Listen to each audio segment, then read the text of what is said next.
Pessoal, com base nesse terceiro rascunho do roteiro, Lucas começa a procurar os rostos que dariam vida aos protagonistas da sua ópera espacial. Até mesmo o casting dos atores tem as suas curiosidades preferidas pelos fãs. Começando pelos atores que quase estrelaram Star Wars. Alguém aí sabe quais os atores originalmente pretendidos para Star Wars? Vamos conferir. Para o papel de Han Solo, adivinhe só? O pretendido era ninguém menos que o jovem Al Pacino, que estava impactando Hollywood com suas atuações em O Poderoso Chefão, Parte 1, Parte 2 e Um Dia de Cão. Para o papel da Princesa Leia, a pretendida era a jovem Jodie Foster, considerada atriz prodígio, com vários papéis em séries de TV e começando essa carreira no cinema. Para termos ideia do timing, a próxima produção de Foster seria Taxi Driver. Para o papel de Obi-Wan Kenobi, Lucas queria o ator japonês Toshiro Mifune, que era a estrela dos filmes de Kurosawa e uma referência para os filmes de Daigeki, o que, considerando a inspiração de Lucas, nada seria mais adequado. Para o papel de Grand Moff Tarkin, o nome seria ninguém menos que Christopher Lee, já um astro dos filmes de terror e um nome consagrado em Hollywood. Mas o destino não quis assim e, por motivos diferentes, os atores passaram os papéis. Então, ainda em 1975, Lucas faz uma chamada geral para atores e atrizes e no mesmo ano começa a fazer as audições para a escolha dos seus protagonistas.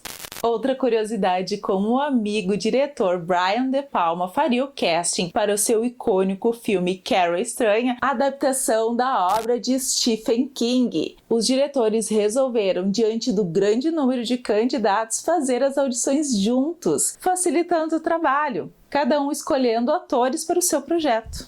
George and I were casting Star Wars and Carrie at the same time. George was doing like a huge cattle call because he was looking at every young actor in Hollywood. And I said, George, let's do this together. We're looking at the same types of actors. I think Amy got pretty close to playing Princess Leia. All the data banks in R2 are still secure. And that's where these two casts came from. It just happened that we were both making these movies and casting at the same time, so we decided to combine our efforts. I've made movies with very young people that have no track record, so I have to kind of go through and discover them, pick them, and then test them and go through them and have readings. And so it takes a long time. I spent probably 6 or 7 months casting Star Wars, and that's a long process to sit in a little room and interview people. And I interviewed thousands of people. Mais uma curiosidade, enquanto Lucas e De Palma fariam as audições em uma sala, em outra sala, logo à frente, Coppola faria as audições para o clássico Apocalipse Now.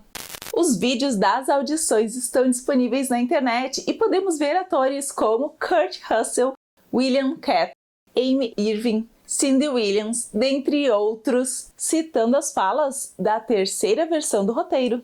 Resultado das audições, enquanto que para Carrie Estranha foram escolhidos atores William Katt, que quase se tornou Luke Skywalker, e Amy Irving, que quase se tornou a Princesa Leia. Para o filme Star Wars foram escolhidos para o papel de Han Solo Harrison Ford, que nessas alturas estava longe de ser a grande estrela dos filmes de aventura. Inclusive aqui uma curiosidade super interessante. Harrison Ford não estava nas audições para concorrer ao papel de Han Solo. Ford havia trabalhado com Lucas em American Graffiti, e a história é que o diretor não queria escalar ninguém com quem tivesse trabalhado antes. Queria apenas atores desconhecidos.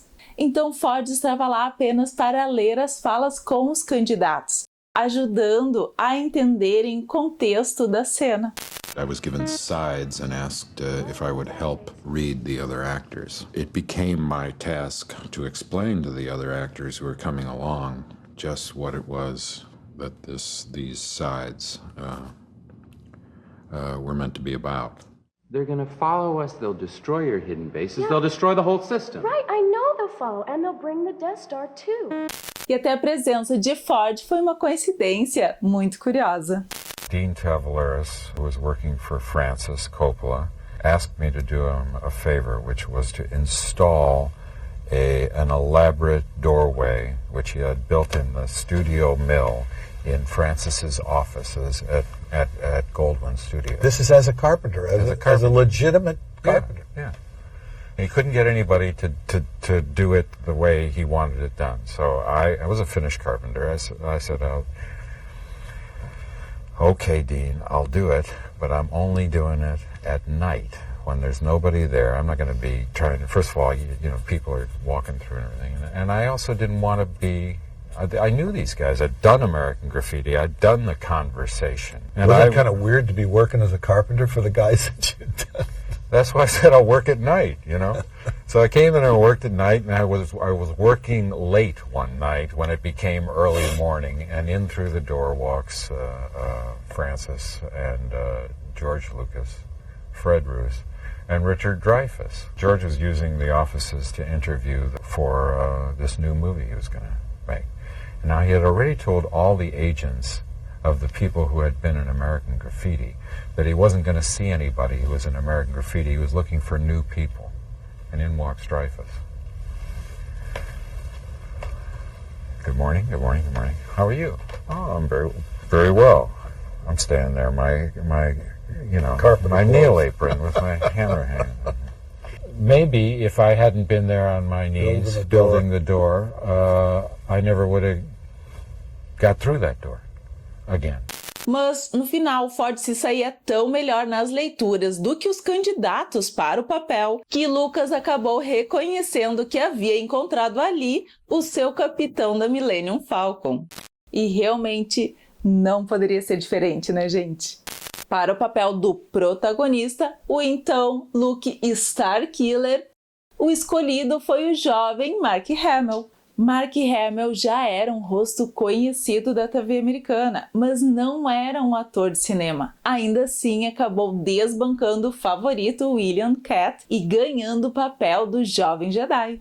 I wish I had a classic story to tell you, because it would be perfect for this movie to say that I went to a restaurant and I sat down and I ordered my meal and suddenly a man across the room leapt out of his chair and said, "There's Luke Skywalker," and handed me a contract and had me sign it right away. But it didn't happen like that. No, I heard that there was a film being cast called Star Wars, and I said, "Do you know anything about it?" And they said, "I don't know. I think it's something like Flash Gordon, but there's no script to be seen. No agents were sent scripts. No actors were sent scripts." So I just met George. I either got on a checklist of yes, I want to see him again, or no, I don't want to see him again. And I got on the yes list, and then I got a 6-page scene, which I tested for. The first time I ever saw the full screenplay was after, in fact, I'd been hired.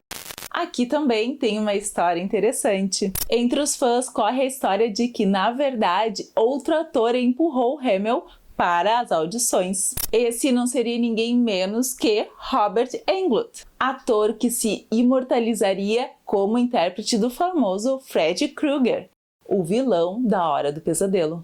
Englund e Hamill eram grandes amigos e andavam sempre juntos na década de 70. A história seria que Englund, que era o ator focado em cinema da dupla, havia testado para Han Solo, sem êxito nas audições. E quando retornou para casa, Mark Hamill estava em seu sofá olhando TV.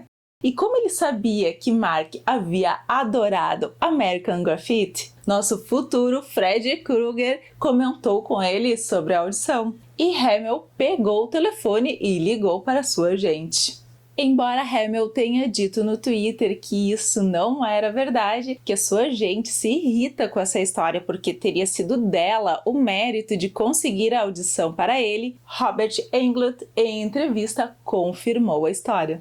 Back in the day, Mark was at my house all the time. I go over the hill to the old Goldwyn lot. I walk in and I'm up for The Surfer in Apocalypse Now. And I go in for The Surfer and I'm too old. So I'm dejected. I'm not going to be in Apocalypse Now. And the lady looks at me and she walks around me and she says, "But they might be right for something across the hall." I go across the hall and they saw me for Han Solo. But I noticed the sides for Luke Skywalker. And I went back to my place in Laurel Canyon, and Mark was on my couch watching the Bob Newhart show. And I walked in the door and I said, hey, Mark, George Lucas is doing another movie, and you might be right for this. So my Once Upon a Time in Hollywood story is that Freddy Krueger told Luke Skywalker to call his agent, and he got the part. He got in there and got the part. Para o papel da Princesa Leia, Carrie Fisher.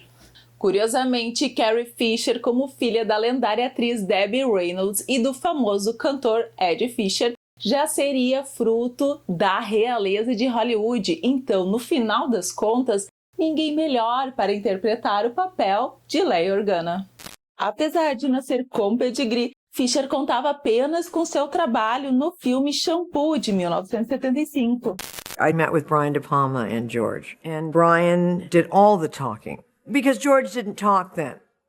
There were incredible actresses that were my age that were being considered for this role, so I didn't think I would get it. But our only hope is to destroy it before it destroys us. Look, hiding is useless now. With the Death Star, they'll continue to go on destroying systems until they found us. We have no alternative but to process the information and use it while there's still time. My character was someone who was feisty and all of that, but I felt myself to be a bit of that too, so it would have been unlikely that I would be cast as a shrinking Violet. He cast us to type in a way. Desbancando várias atrizes, Carrie Fisher conquistou o papel. Mas parece que havia uma condição para ela interpretar a Princesa Leia. Teria de perder alguns quilos. I got it with the proviso that I went to a fat farm and that I lose 10 pounds. And that I think they were hoping it was going to come out 5 here and 5 here. Mesmo com algum histórico, os três atores eram completamente desconhecidos dos executivos da Fox. E o estúdio não recebeu bem o nome de três atores desconhecidos. He came in and said, these are the three unknown people that I want to go with. And I figured we've gone down this far on the road, he knows what he's doing. I'd be lying if I said that, oh my God, Harrison's perfect, and Carrie's perfect, and Mark is fantastic. No, I was very nervous about the cast. A ideia era que Lucas escalasse estrelas da época, uma vitrine a mais para garantir o sucesso do novo filme. Mas Lucas, ignorando inclusive os conselhos de Francis Ford Coppola, que escalou estrelas do teatro e do cinema para sua obra O Poderoso Chefão, fincou o pé e bancou os três iniciantes como seus protagonistas. Ainda em território americano, Lucas iria atrás do seu mestre Jedi. Para o papel de Obi-Wan Kenobi, o escolhido foi o britânico Sir Alec Guinness. Um veterano de mais de 40 filmes, já consagrado, inclusive tendo arrebatado um Oscar pelo seu papel no clássico A Ponte do Rio Kwai, de 1957. Guinness estava em Los Angeles em 75 no meio da produção do filme Assassinato por Morte. Então, um roteiro enviado por Lucas chega ao camarim do ator. I was just finishing a picture in Hollywood. Another day to go and a script arrived on my dressing table and I heard that it had been delivered by George Lucas and I thought, well, that's rather impressive because he's an up-and-coming and very respect-worthy young director. And then when I opened it and found it was science fiction, I thought, oh, crumbs, this is simply not for me. Then I started reading, and it seemed to me the dialogue was pretty ropey, but I had to go on turning the page. And that's an essential in any script. You've got to know what happens next or what's going to be said next. And I went on reading, and I thought, no, I like this. If only we can get some of the dialogue altered. And then I met him, we got on very well, and I found myself doing it, that's all. A escolha dos demais atores teve de continuar na Inglaterra, pois lá seria principalmente produzido Star Wars. Ao contrário do norte da Califórnia, Londres dispunha de estúdios com a estrutura necessária para realizar um projeto tamanho de Star Wars. E também acabou por oferecer acesso a atores britânicos. E foi nesse segundo momento, enquanto a produção avançava para Elstree Studios, que Lucas encontraria os intérpretes dos coadjuvantes e dos antagonistas. Para o grande vilão da saga, Darth Vader, Lucas queria um ator de porte imponente e grande estatura física. Por isso, o escolhido foi o ator britânico e fisiculturista David Prowse. Prowse era um campeão britânico no levantamento de peso. Media 1,98 m de altura e já possuía um certo currículo como intérprete de personagens e breves aparições em filmes e séries TV, explorando sua grande figura. Dentre diversos trabalhos, ele havia interpretado o monstro Frankenstein em filmes como Cassino Royale, de 1967, O Horror de Frankenstein, de 1970, e Frankenstein e o Monstro do Inferno, de 1974. Ele também apareceu no clássico Laranja Mecânica como o criado e guarda-costas Julian, certamente chamando a atenção de Lucas. Outra curiosidade, Prowse ajudaria Christopher Reeve a treinar para o papel principal de Superman, de 1978, para o qual também foi candidato. Prowse também foi candidato para o papel de Conan o Bárbaro, que acabou indo para Arnold Schwarzenegger. No Reino Unido, o papel que mais havia dado destaque a Prowse foi o personagem Green Cross Man, um super-herói inventado para promover uma campanha de segurança viária para crianças em 1975. Well, I'd had a long history of playing monsters. I see. I was playing Frankensteins, and I started at Casino Royale, then I went to the Horror of Frankenstein, then I went to Vampire Circus, then I finished up with doing a film called Frankenstein and the Monster from Hell. And I think George Lucas had seen these pictures and wanted somebody very big and physical for the part in Star Wars. And when he saw me, I went up to the 20th Century Fox offices in London. Right. And he said, well, I've got two parts which I'd like you to consider. And I said, well, what are they? And he said, well, the first one's a character called Chewbacca. And I said, well, what's Chewbacca? And he said, well, it's like a hairy type gorilla that goes through the film on the side of the goodies. And I said, well, I don't fancy that very much, George. And I said, what's the other one? And he said, well, the other one's a character called Darth Vader, who's the big villain of the film. And I said, well, don't say any more, George, I'll take the villain's part. And that's how it all came about. Para o papel do outro vilão do filme, o governador Grand Moff Tarkin, Peter Cushing. Outro nome conhecido nos filmes de terror, inclusive em filmes como Frankenstein de Prowse, o ator veterano britânico imortalizado como Professor Van Helsing em Drácula. See that? It's over 12 inches from there to there. Big feet. Berman and Nathans had looked after me, man and boy, for years and years and years. And they've never let me down once, except on this occasion. They hadn't got time to have my boots made for me, which is usually the case because of my large feet. So I had to do with a pair out of stock.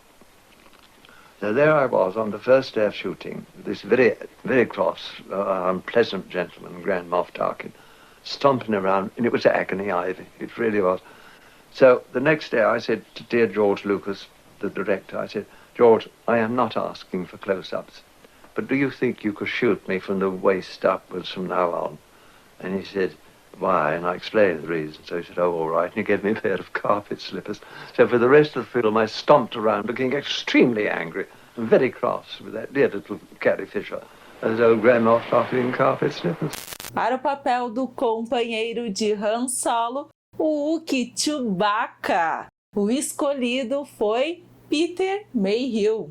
Lucas precisava do ator mais alto que pudesse encontrar. Peter Mayhew, um britânico de 2,21 m de altura, parecia se encaixar perfeitamente no papel. Sua altura era devida a uma síndrome que sofria. Mayhew era portador da síndrome de Marfan. Mayhew iniciou sua carreira como ator sendo descoberto a partir de uma fotografia de um artigo de jornal sobre homens com pés grandes, então escalado para o papel de Minotaur no clássico Simba e o Olho do Tigre, produção realizada naquele mesmo ano de 1975. Para interpretar Chewbacca, originalmente Lucas tinha em mente o fisiculturista David Prowse, mas como vimos antes, Prowse escolheu interpretar Darth Vader. Mayhew tomou conhecimento de uma chamada para o elenco de Star Wars que estava sendo filmado no Elser Studios em Hertfordshire. Ele foi imediatamente escalado para o papel de Chewbacca após se levantar para cumprimentar Lucas.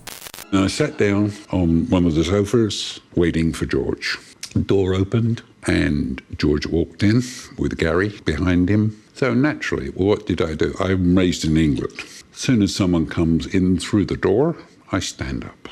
George goes, and virtually turned to Gary and said, I think we found him. Para dar vida aos robôs que seriam um alívio cômico da história, Lucas decidiu também utilizar atores. Para operar o pequeno droid R2-D2, Lucas precisava de um artista de pequena estatura. Por isso, escalou o ator inglês Kenny Baker, de 1,12 m. Baker tinha experiência no show business com um grupo teatral de anões, passando pelo trabalho em circo e fazendo algumas aparições em séries de TV. Mas foi com Jackie Purvis, formando a dupla de comediantes mini-tones, que Baker havia se tornado mais conhecido à época. They couldn't find anyone that would fit inside this robot to make it move.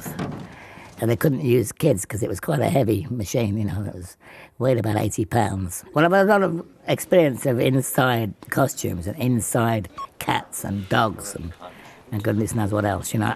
Uma curiosidade, R2 está sempre sorrindo durante o longo original. So when I got into the robot, you know, he said, look happy, so I'd go inside. No, nobody could see my expressions, obviously. Para dar vida ao droid C-3PO, que precisava ter um físico esguio, foi escolhido o ator britânico Anthony Daniels, que além de possuir o biotipo, também tinha experiência como mímico. Daniels inicialmente hesitou em aceitar o papel, mas acabou se interessando pelo projeto por causa da peculiaridade do personagem. He'd been seeing people every 5 minutes. I was there for a while and thinking, well, nearly time to go, I guess. And then, kind of over George's shoulder, I saw painting. And the most extraordinary thing happened. It just struck me because I kind of looked at this face. And the face looked back at me and we had this extraordinary eye contact. You know, he's looking right out of the picture. And he seemed to be saying, come, be with me. And the vulnerability in his face made me want to help him. Isn't that weird? He just looks utterly vulnerable. That painting completely changed my attitude to the whole project. Years later, I was able to go to Ralph McQuarrie and say, you realize this is all your fault. Com o casting formado, Lucas estaria pronto para a produção da sua novela espacial e ainda finalizaria o último rascunho, The Adventures of Luke Starkiller, as taken from the Journal of the Whills, Saga 1 The Star Wars. Finalizado em 1º de janeiro de 1976. A versão final do rascunho ainda foi revisada por Willard e Gloria Huick. Revisão esta finalizada em março de 1976. Não precisamos repassar estes roteiros, porque eles já trazem a história do filme que todos nós conhecemos.